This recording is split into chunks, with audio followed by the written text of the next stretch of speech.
So let's take a look at the hefty power boost that the biggest and hungriest Tyranid hive fleet has got as it ploughs its way across the Octarius sector.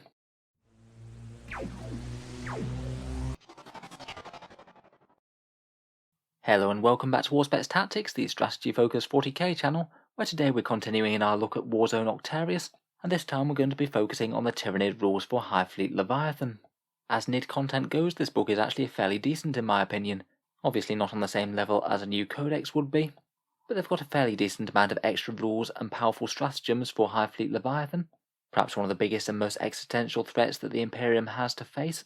They've got a bunch of synaptic link buffs which they can use to empower their lesser organisms, a fair few new Crusade rules, and also the reprinting of the rules from their Psychic Awakening Blood of Baal book, which is kind of handy if you didn't already have that one.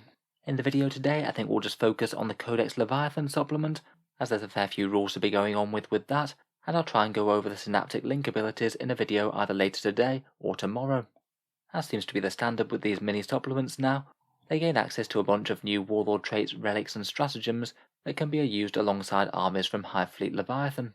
As it goes, I think Leviathan is one of the stronger Tyranid Hive Fleets. It's hard to go too far wrong with a 6+ feel no pain on most units. It certainly makes the bigger critters a little bit tougher to shift, though there's a few other decent competitors for best Hive Fleet, including firing lightning fast Kraken Gene Stealers around, decently shooty Hive Fleet Kronos Nids, or some of the interesting custom Hive Fleet adaptations. I feel like the extra rules that are in this book have really helped out Leviathan though, and with all the powerful stratagem options and in particular the nice warlord traits they can get, they're most certainly a stronger pick than before, perhaps one of the strongest that NIDs have to offer right now. Like the Cadians, perhaps not enough to get them right to the top of the competitive meta, but a decent buff for a faction that's otherwise struggling quite a bit. Hopefully she'll give a small boost to you Hive commanders out there, particularly in combination with these new synaptic links. I think we'll start out with the Warlord Traits and Relics, and then move on into the Stratagems. So first up we have the 3 different Warlord Traits for Hive Fleet Leviathan, and I think that every single one of these is really quite good. Quite helpfully in the Stratagem section, there's one called Alpha Leader Beast, which allows you to take 2 different Warlord Traits on the same Tyranid model, and I think that one will pretty much be an auto-use to get 2 of these on the table, or maybe one of these in accompaniment to a different Warlord Trait from the Codex. First up, and a really nice one, is Swarm Leader. In the command phase, this lets you nominate an infantry beast or swarm unit within 9 inches of your warlord, and they just get 4 rerolls to hit until the end of the next command phase. Basically a Tyranid chapter master in your back pocket for just the 1 command point investment of that leader beast stratagem, a really big boost to a Tyranid army in general. The main thing that you need to make sure is that you have a unit that can actually make good use of it, though perhaps the easiest option to choose with that would be the Hive Guard. They hit on 3s with their very decent generalist weapon profiles that ignores line of sight, and you could potentially have them shooting twice with the stratagem, so you could potentially have 24 shots slugging out of a unit each turn, almost every single one hitting due to this massively powerful reroll. It's going to be great on just about anything that you have though. Devil Gaunts, Gene Stealers or Tyranid Warriors could certainly all benefit. I'd say that this one is a really hard one to pass up if you do have a couple of relevant units that you could target with this. Next up we have Strategic Adaptation. This one's another great one, and kind of makes one of the better ones from the Codex redundant, the Alien Cunning one that allows you to redeploy the Warlord. Rather than just deploy the Warlord himself again, you get to redeploy any 2 Leviathan units after you know who's got first turn, but before the first battle round begins. As pretty much always in 40k, this one is a really good one for winning the deployment minigame. It allows you to keep your most important units safe, maybe plonking them behind line of sight blocking terrain if you need to. Or if you happen to have first turn, you could potentially go a bit more aggressively and get them in optimal advancing position. Again, I'd say that this is pretty much auto-include unless you're passing it up for one of the other Warlord traits. Finally, we have another very interesting one called Gestalt Commander, and this one basically allows you to have the best of the 6 different Hive Commander Warlord traits for the different Hive fleets. I'll admit that most of these are at least fairly weak on their own, but it's just quite nice to have the flexibility that if you don't think you're going to be using one for a turn, you can just swap it out for a different one. Maybe the more interesting ones could be still in the Jormungandr Insidious Threat.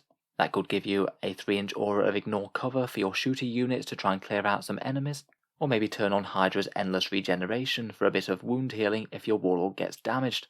I feel like this is just going to be a nice generalist one. It'll almost always be doing something useful, though it might just be not quite as powerful as the other 2. Overall though, an absolutely great Warlord trait section.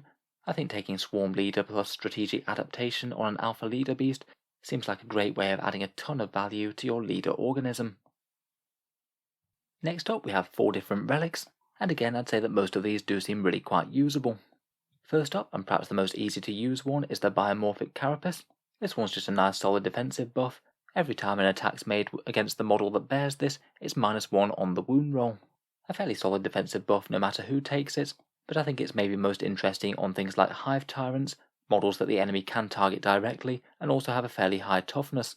It means that they're just going to be able to laugh off small arms fire like bolters that'll only wound them on 6s, and even things like las cannons and even stronger stuff might be only wounding them on 4s. Maybe competes a little bit with that one that's -1 damage after you've been injured the first phase, but I do quite like this that you get this from the very start of the game, not just after it's been activated.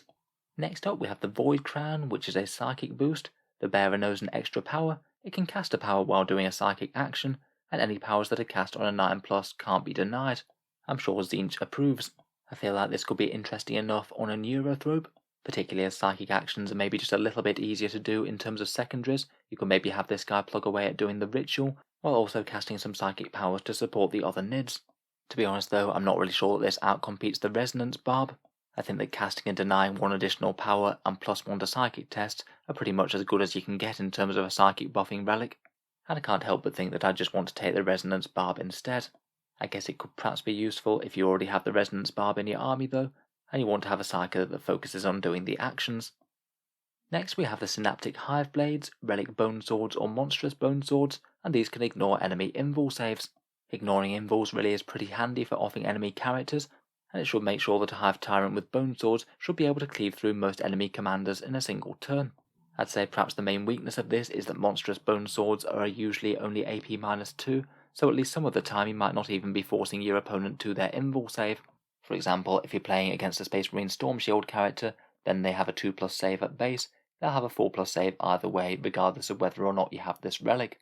I think though, as someone in a previous video pointed out, that this might stack with Murderous Size, the adaptive physiology that gives you +1 strength, +1 damage, and an extra AP -1 on a single weapon. I think it stacks because the relic doesn't actually replace the Bone Swords, it just gives them a benefit when they attack. It honestly makes really quite a bit of difference, having an extra chance to wound, extra damage when you get through, and most importantly that extra AP to make that lack of invuls really hurt. Seems like quite a nice way of making an Assassin Hive Tyrant to me. I'm sure they'll be fun to use in game. Finally we have an Adaptive Neural Lobe, basically a command point farming relic that gives you a 5+ chance to gain a command point each time your opponent uses a stratagem. I'd maybe describe this as a relic as pretty much an auto-include on something if you can buy it in for 1 CP. Probably not worth it though if it's your 3rd relic and you'd have to buy it in for the extra 2. Out of these I'd say perhaps the Biomorphic Carapace is the most interesting, certainly makes one of your big bugs a lot more durable against enemy firepower, and I think the rest of them all potentially could have their uses. They will be competing with the other good relics like the Resonance Barb. Overall though, a really nice selection of Warlord traits and some usable relics. Finally though, we come to Stratagems, the biggest and meatiest section of the Codex, and there's really quite a lot of powerful options here. Would certainly make you want to try and fit the Hive Fleet into one detachment so you can get the maximal command points to use these decent buffs. First up we have Relentless Fury, which is either 1 command point or 2 CP if used on a Genestealer unit.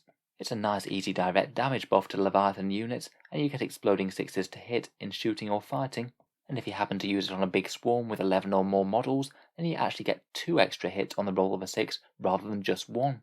This seems like a pretty spectacular damage buff on the right units, particularly when stacked with things like Swarm Leader to reroll hits, or the stratagem that allows Tyranids to shoot twice.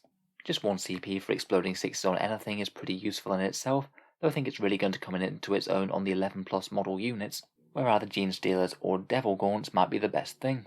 Say for example, if you had a unit of Genestealers that uses this for 2 CP, and then you use Swarm Leader to allow them to reroll all hits, you could potentially just reroll everything that isn't a 6 and try and fish for those 6s that will give you 3 hits for every single one. For the application of 1 2 command point stratagem and that 1 Warlord trait, a unit of 20 Genestealers for 260 points, they'd be slogging out 80 attacks, which with a very decent chance to roll those 6s due to the Swarm Leader, I believe that averages you over 100 hits with their Rending Claws. Pretty insane levels of damage if you can deliver them into combat. And in terms of return on your damage output, using this on Devourer Gaunts could be even more brutal. Just 1 command point for an extra 2 hits on 6s with those is going to average a crazy amount of extra hits. If you just go literally with Relentless Fury for 1 CP and then Single-Minded Annihilation for 2 CP on a big unit of Tyranid Devil Gaunts, you're going to be averaging a pretty stupid 150 hits with a 210 point unit that could have just come out of strategic reserve or something. I think this stratagem is truly excellent and is another great boon to this supplement. Next we have questing tendrils for 1 CP. This allows you to set up a unit from strategic reserve as if it were battle round 3.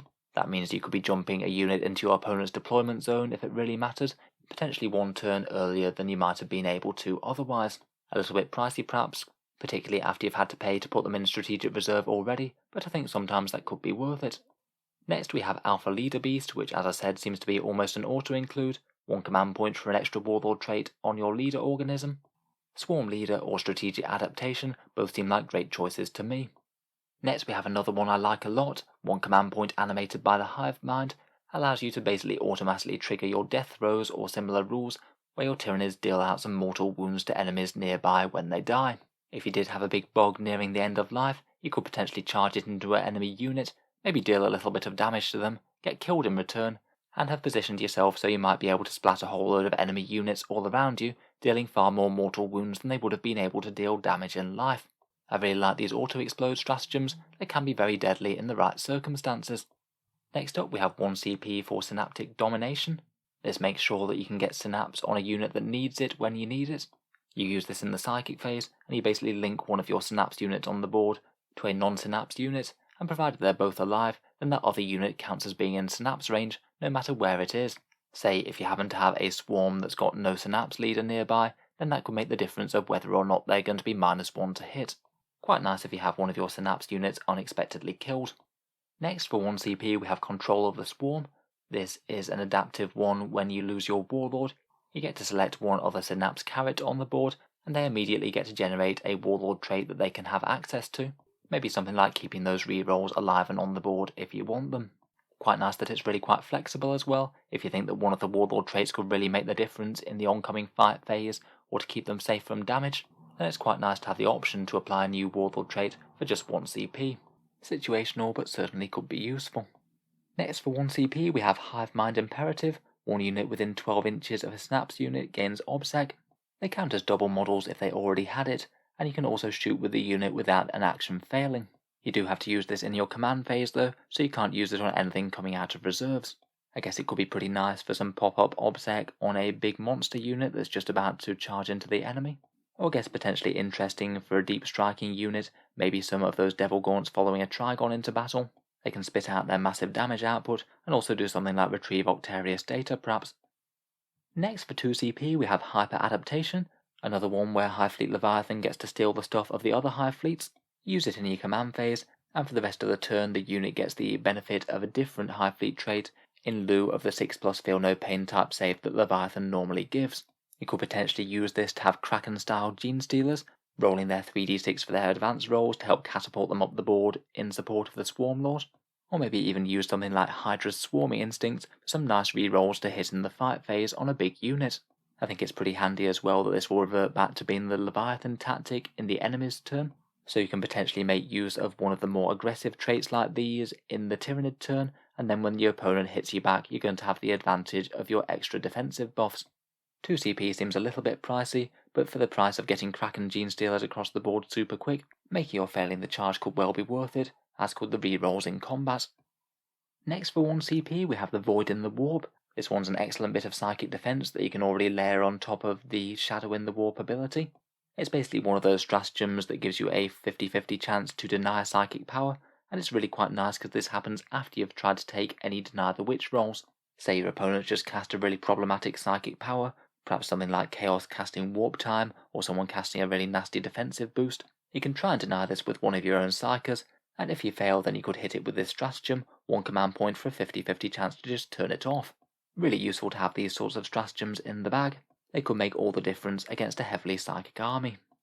Finally, for 1 CP we have Bioadapted Borer Grubs, which is a Flesh Borer boost.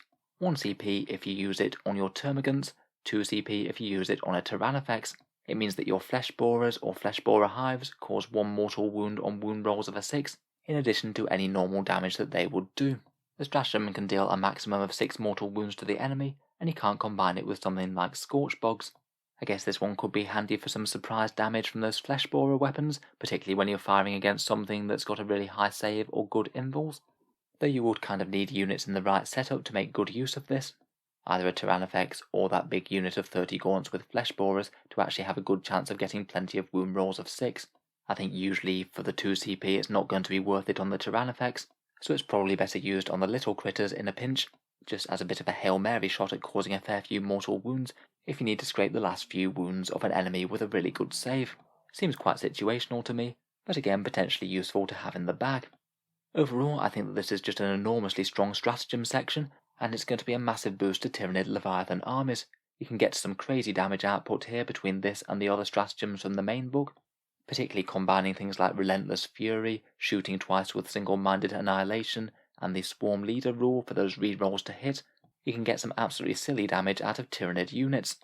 I could see Nib players using really quite a lot of these though. Alpha Leader Beast seems like an auto-include. Auto-explodes when you die could be worth a lot of mortal wounds, and having a bit more flexibility with Synapse and being able to trade up your High Fleet adaptation when it makes sense really are quite nice options. Overall, I think that this Codex supplement is a massive power boost to High Fleet Leviathan and Tyranids in general. I feel like this little lot is going to be enough to give Tyranids a few more tournament results. I wouldn't be at all surprised to see a few high placings with Leviathan lists in the near future. I'll try and cover them on the channel if we do. It'll be really cool to see what people make of this and how they build around it. So as always, let me know what you think of the rules, if I've underestimated anything, or if I've made any errors at all, and feel free to subscribe to Auspex Tactics, where I'll certainly be covering the Tyranid Synaptic Link abilities in full, just as soon as I can get a video out. Finally, if you have been enjoying the videos on the channel, I'd just like to mention that Auspex Tactics does have a Patreon page, which is down in the video description. It is what allows me to make quite so many videos quite so often for the channel, and if you are enjoying regularly, then any support is enormously appreciated. Channel patrons do get a fair few advantages, including seeing certain videos early, regular votes to see what sort of things happen next on the channel, and automatic entry into the regular prize giveaways with a chance to win some really big model kits each month. If any of that sounds good to you, or you'd just like to help support, then the link is down in the video description below. In any case, a massive thank you for listening, and I'll hope to see you guys next time.